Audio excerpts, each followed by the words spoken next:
Et découvrons à présent le dernier épisode de notre série consacrée à la ville de Créteil en région parisienne, capitale antillaise de métropole.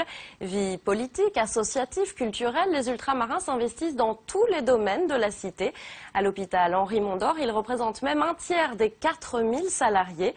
Il y a près de 20 ans, ils étaient à peine 300. Reportage Louis Haudevaz, Soufati Toumboudani et François Broge. On y va ? Nous sommes à l'hôpital Henri Mondor de Créteil et c'est ici un constat banal. Une bonne partie du personnel est ultramarin. Quand je me suis trouvé à Mondor, c'est comme si j'étais aux Antilles. En fait, ils avaient une liberté de vivre et cette façon de faire auprès des patients et en même temps en étant professionnel et avec ce désinvolture, comme on dirait, de chez nous, ce qui fait que je me suis retrouvé. Recommandé par son frère, Hugues Charles a été embauché en 84.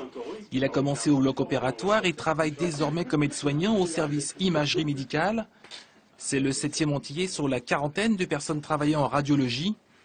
Et de façon plus générale, sur les 4000 salariés de l'hôpital, près du tiers est originaire d'outre-mer. Avant, on était plus concentré par une majorité à aller plutôt vers la cuisine ou au brancardage.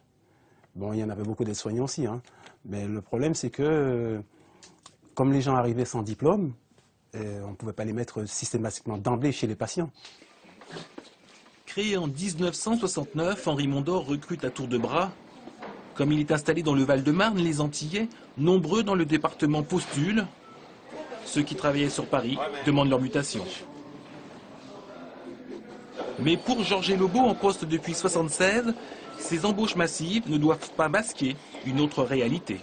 Ce que j'aimerais, je me bats pour ça, c'est que les Antillais aient des postes d'encadrement, parce que là, je trouve que ça n'a pas avancé. Pour moi, ça n'a pas avancé ou ça n'avance pas assez vite. Et je pense que ce n'est pas seulement dans cet hôpital, hein. L'évolution de carrière, les congés bonifiés, des problématiques qui échappent aux patients, ils ne retiennent que la disponibilité et le professionnalisme de ce personnel antillais.